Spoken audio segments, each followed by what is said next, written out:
unfunded and unrealistic on the basis of our revenue collection targets. Now, we have applied our minds to the advice from National Treasury and made the necessary amendments to the budget. And we have brought the budget that we have brought here for approval. We revised the collections levels from 91% to 87.4%, in line with historical performance over the past 3 years, which we believe is realistic in line with funding compliance test. Now, this change resulted in an increase in our debt provision expense of 2.5 billion, and therefore an increase in the total operating expenditure budget. Now, we had engaged with National Treasury and arrived, therefore, that we will not budget on an assumption of 90%, but at an assumption of 87%. If we did not approve the prudent approach and dealing with these conservative budget assumptions for the benefit of the overall finances of the future, currently and now, the city will be in ICU today. We would be in ICU. Yesterday we called on the ratepayers, we called on the private sector, we called on the investor community and the state to come to the party and help to take the city of Johannesburg back to its former glory and stabilize its finances. We also asked councillors not to be afraid because we are in this together, including councillors on my left.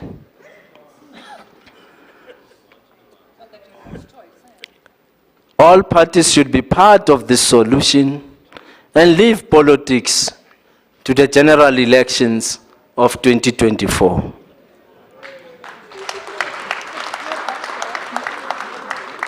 It is no secret we remain a transparent government, and we are happy to share with you what we have done. We applied simple budget principles that changed the behavioral patterns of the administration. These principles were as follows. 1, we created a budget criteria that's focused on service delivery. We dealt with the expenditure realities and ensured their application. All paper production activities and inputs for the next financial year. We aggressively have financial decisions. Madam Speaker, the second step was to deal with our revenue collection. Imagine coming from a base of 80% revenue collection and having pushed and worked hard in less than 3 months just so that you can get to 87%, which is still, of course, below the national norm. But we can say we have done progress and we have achieved 87%. How did we do it? I will tell you again. We created a revenue war room. War room focused on implementing the 8-step change program, which included and still includes 1, installation of new smart meters with an intention to help protect our revenue. Registration of new meter readings, analysis of billing outsource, analysis of implausible billing, and billing and invoicing. By following this step change program, we can ensure councillors that the revenue collected is complete, accurate, and includes all city services. It is essential to intensify the war room's efforts since revenue collection is currently at 87%. Well, of course, below the norm.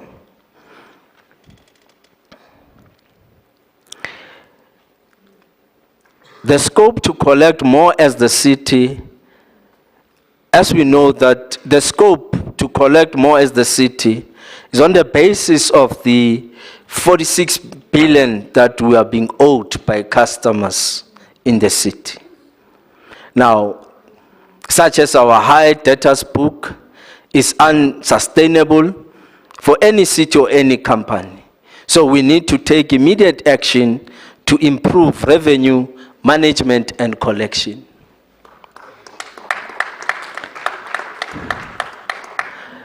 Madam Speaker, the third step was to develop a funded budget which will give comfort to governance and traditional affairs that we are functioning within the legislative framework of the FMMA. Yesterday, I informed society that Treasury is concerned about the state of investment infrastructure.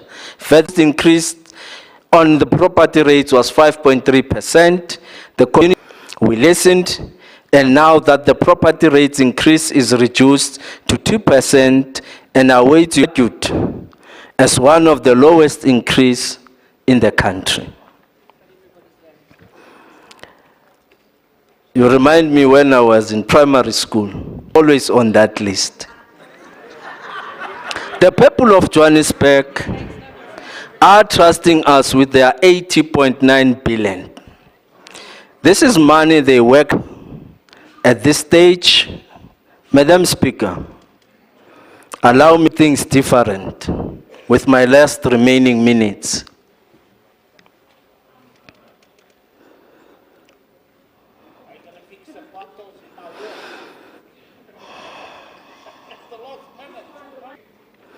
Allow me, Mthembu, Councillor Mvelase, sithi ngamhlanje sikufisela usuku lokuzalwa elihle. Sithi sikuculele and the fabulous 44 bathi izinto abazifunayo ziyenzakale. Happy birthday dear Buhle, happy birthday to you. Yip yip. Thank you, Speaker. Thank you very much.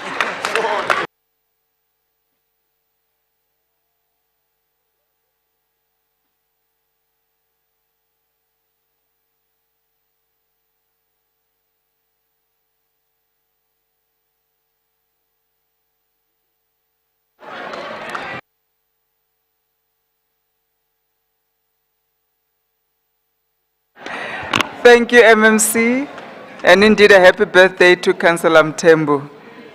Wishing you a beautiful day. Executive Mayor, if you wish to make any comments.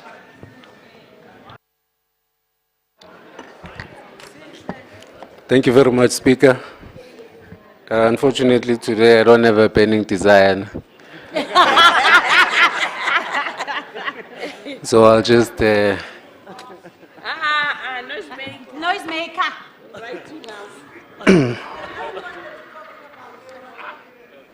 Just to acknowledge you, Madam Speaker, to acknowledge the members of the Mayoral Committee, to acknowledge the Chief Whip of Council, to acknowledge the Chair of Chairs, to acknowledge the leaders in our political platforms, and to also acknowledge councillors on my left.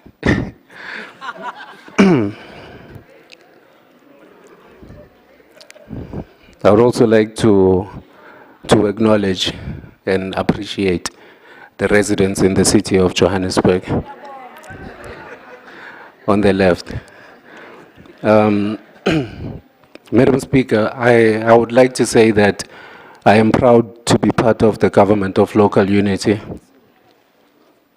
We have, as a collective, demonstrated that our collaboration is considerate of the city of Johannesburg and its residents in entirety.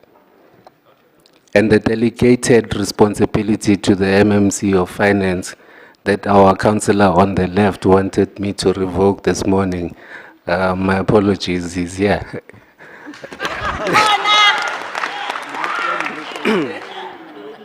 So as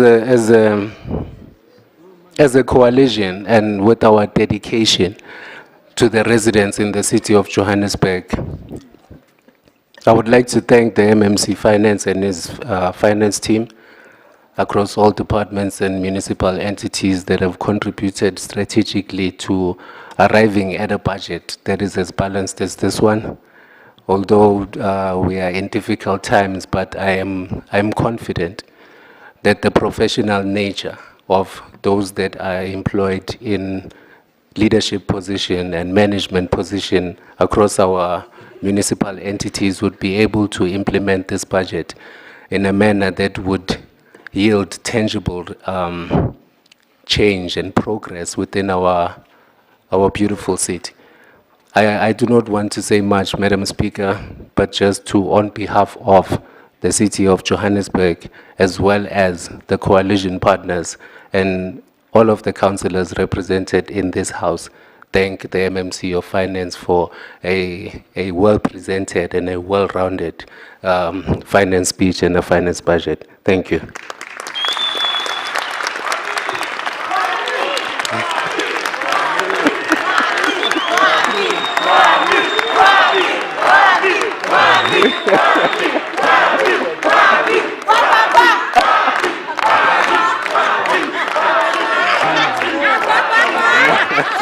Madam Speaker, thank you very much.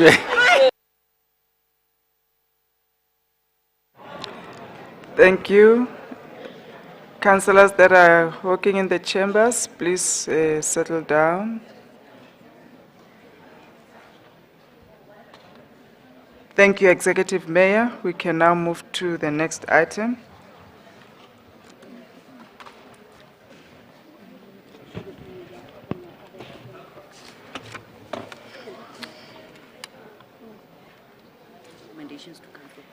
Madam Speaker. Yes, Executive Mayor. Thank you very much, Madam Speaker. The MMC of Finance had tabled the reports. I would like to request Council to approve the recommendations to the items. Thank you.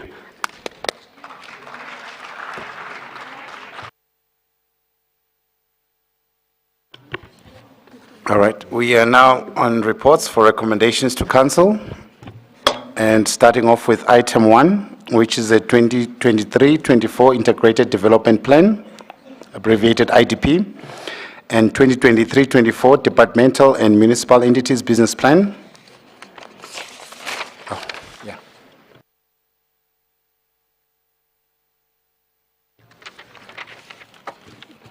The first speaker is Councillor Abdul, UIM, 5 minutes. Good afternoon, once again, public servants and the public. I will probably not take all 5 minutes. Thank you so much for that reply.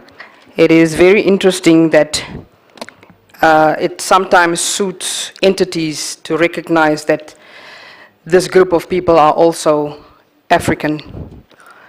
So, in the light of the 16 June celebration, I would like everyone to remember that there was a certain group of people who also participated in the struggle.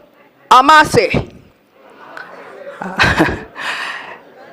And let us not just remember one group of people. For me in particular, today I remember Ashley Creel. And I also would like to mention the following. It is interesting that it touched a nerve that I spoke the way I spoke, but yet there are councillors here that get so involved and so excited in their speeches about Africanism and Pan-Africanism, so much so that I sometimes think, are you going to burst? Let's get back to the business at hand. When it comes to youth development, I would like to just ask that the following departments please incorporate youth in every aspect in terms of environment and infrastructure, human settlement, Joburg water, community development, health, social development, Joburg city parks, the theatres. Instead of just bringing the youth to the theatres, take the theatres to the youth and let them understand how theatres really work. Have them have workshops.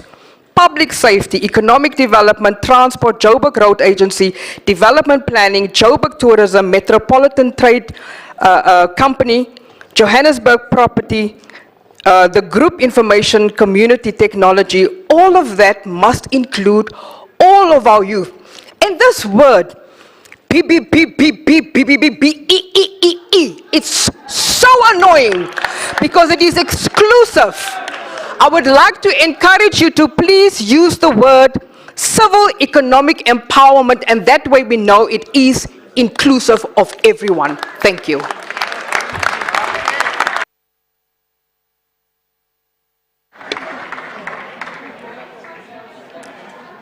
Thank you very much. The Democratic Alliance, Councillor Knott, 10 minutes. Madam Speaker, Leader of the Democratic Alliance, Councillor Chosen Joku, fellow councillors, members of the press and guests, but most importantly the residents of Johannesburg. While the Unglued Coalition sit here applauding themselves and celebrating their own self-importance after every uninspiring speech they deliver, the residents sit at home with little hope that this administration will pay any attention to their basic needs and challenges. The forgotten residents.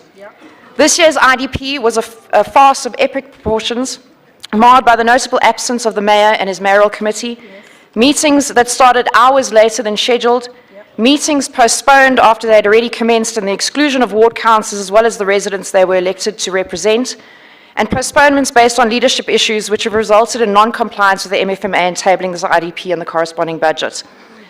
Madam Speaker, you yourself have been extremely vocal in chastising the Mayor and his MMCs for failing to attend sessions, for failing to show up to address the residents they are mandated to serve, for failing to listen to the residents of our city in a vitally important and legislated process where they were given the opportunity to exercise their rights in providing input.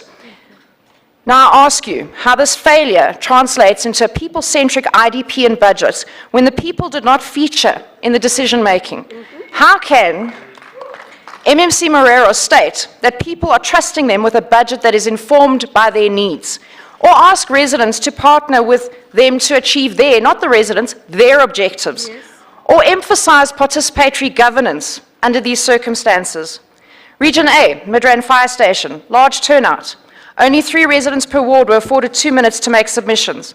Region B was held in Coronationville at night. Only residents in 2 wards, 69 and 82, attended, while 10 attended online. The meeting started late due to technical issues. Most residents logged off. In Region C, the sessions in Roodepoort CBD commenced 2 hours late without notice. Many residents eventually left the online session, which never opened until the 2-hour mark, as well as the physical venue as they thought it had been cancelled. Region E, in Marlborough Hall, has been the centre of violent crime, including several murders. The online link was changed at the last minute, but not shared with residents or councillors. When it was obtained, the connection was poor and the sound was bad. Only 2 residents per ward were given an opportunity to give input. Councillors pled with the Speaker to convene another meeting at a safer venue or virtually, which was declined. Despite Region F's vast size, which includes the inner city, the east and south of Joburg, only 1 session was held in Brixton, which all but guaranteed a poor turnout. The only member of the executive who bothered to show up was the MMC of GCSS, who boasted about the budget allocations to ANC wards. Comments again were restricted to 2 residents per ward, with no manual submission process for residents. In Region G, in Finetown, those who attended online weren't able to participate due to online network challenges.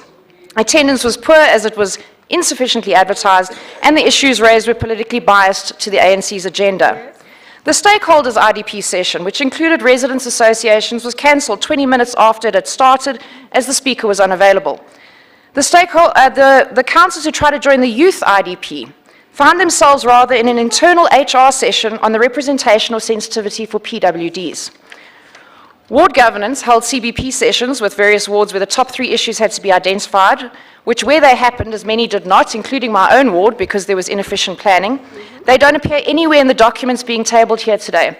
The GAC raised this issue with the administration as it being integral to the IDP and needing to be included, and yet, the forgotten residents. What is being tabled here today is a document that represents politicians, not the people of the city. Politicians who never had any intention of taking the people's needs and wants into consideration. There was 0 inclusion of council and resident input past a handful of emails, which seemed to have been haphazardly put together in the last minute, and only from the end of the engagements. How do we know this? Because none of our submissions as councillors are included in this batch of documents. Thank you. Thank you. As the DA, we took this process seriously, and we heeded, Madam Speaker, your concern about participation, that we even held our own sessions with residents to encourage input and participation. To have this input shot down is a complete disgrace. I can assure you, there is nothing to congratulate the MMC on in terms of this process, which neglected the voices of our residents, as well as their elected representatives, and treated their input as not important. Let me move on to the entity's service delivery standards, which is the bane of every council because they're vague and impossible to comply with. Entities cannot measure turnaround times on service delivery failures via percentages. There needs to be a clear target, date, hours, time, when issues will be attended to and resolved. A water burst, for example, should be in 12 hours or less, not 92% within 48 hours. As councillors, we are exceedingly frustrated with this measure of service delivery, as in our experience, all logged bursts fall into the 8% not attended to in 48 hours. JRA, Joburg Water, City Power, Pick It Up in particular, need clear service level standards.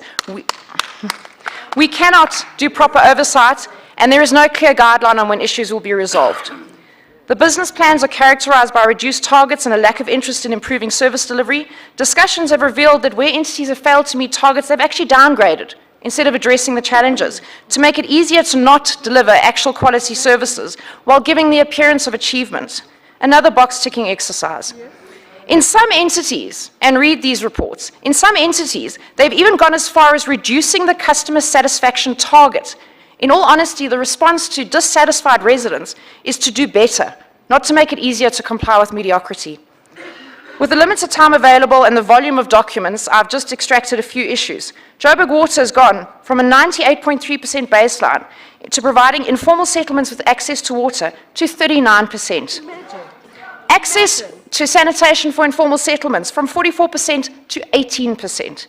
This is at minimum level. Renewal of water and sewer networks sits at a reduced 0.4%, which is a contradiction to increased targets in terms of providing safe and compliant water and sanitation, particularly where our infrastructure is failing at a staggering rate. Pick It Up makes a mention of not applicable in many of their performance targets, landfills, garden sites, building rubble, query resolution, and the like. How are we supposed to measure their performance or consider their KPIs in terms of incomplete data? City Power brags about service delivery centres which manage their full value chain, including resident engagement and queries. But councils will tell you the last 3 months have been the worst in our existence. City Power is abdicating their mandate to provide proper interface with residents. They are putting the service delivery burden onto councillors who should be overseeing their work, not doing it. Many residents have even been refused access to SDCs, and I have the videos to prove this. It is nice to see the ward-based policing program under public safety, as we do have a serious problem with bylaw enforcement, which is leading to a breakdown of law and order. Over the last few weeks, JMPD has been silent and non-responsive to councillors. We hope this is an intention to rectify this. Likewise, with the newly established targets of land invasion, albeit we need proper details of how private companies will be employed, and units to address infrastructure damage and loss. We would like the MMC to provide us with a full breakdown of these processes, but they are welcomed. Critical issue, how the department plans to improve response times to fires when the contract to produce fire engines has been cancelled behind the scenes without informing council. JRA makes mention of various programs and commitments to correct a lack of maintenance, but they don't actually address doing maintenance. They speak to priority lists, but they refuse to provide these to councillors. In some sections of their plan, they talk about implementing proactive maintenance, but in others they state that proactive maintenance is impossible. Considering we also have wards, they refer to 100% of all petitions considered in the last financial year. I myself have 3 petitions sitting with JRA that have not been responded to. 100% compliance? No. False representation.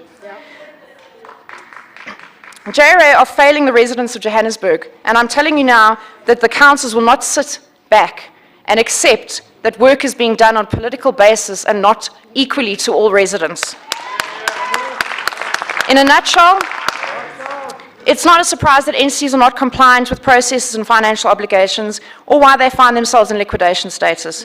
Let's not kid ourselves that this started in the last year. This has been coming for more than a decade. If council is serious about addressing service delivery and the needs of its residents, then honesty and transparency needs to be the cornerstones of the business plans going forward, not what we're being shown today. Without this, no effective solutions will be found. Without a credible, transparent, and accessible measurement of deprivation in the city, you cannot allocate resources to the people who need it most, and as a result, we as councillors cannot properly measure performance. At best, what you're giving people is election promises, which you'll most likely not fulfill as you haven't done for the past 20-odd years. Thank you. All residents matter. Service delivery affects all residents, and without equitable and fair participation processes, you will continue dividing the people in the city without giving them sustainable solutions that benefit everyone and close the economic divide. The current administration, unfortunately, 15 seconds. can never offer this because its first citizen comes from a party that excludes residents from public policy on the basis of their orientation. Yes. The DA is the only party with a plan to beat the past and build a better future instead of focusing on who was or who we can point fingers at. Councillors, please, 5 seconds, just give an opportunity to finish. 5 seconds, thank you. A plan which focuses on economic justice and a Councillor Renton, please take a seat. Councillor Nutt, you can proceed. A plan which focuses on economic justice and guarantees a society where all residents enjoy the rights and freedoms guaranteed by our Constitution. Madam Speaker, in closing, we will be submitting all our councillor submissions that were not included today directly to the Mayor, if you'll allow me just last sentence, directly to the Mayor and the Speaker's office. We would like responses on our submissions. Thank you, Madam. Well done.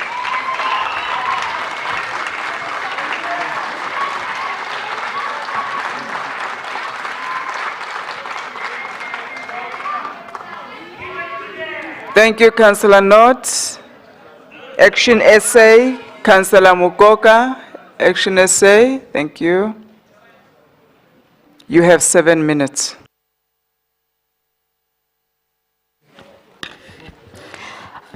To the Speaker of Council, Colleen Makubele, Chair of Chairs, Executive Mayor, Action SA Caucus Leader Funzi Ngobeni, our prestige guests, councillors at large, be greeted.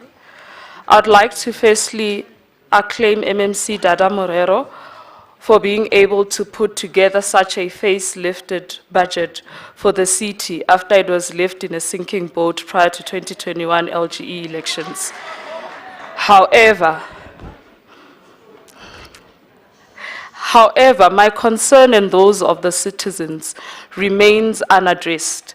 It is silent, but known that implementation and handling of the budget has been a deterioration exercise in the ANC administration.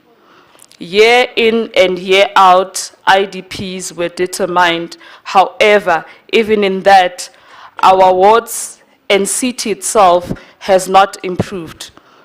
Now the question is, all these IDPs and all the budget that has been allocated to all these wards, what has been going on that our wards and the status have not improved, but instead have become worse to a point that one cannot even recognize the little beauty that is remaining of our city.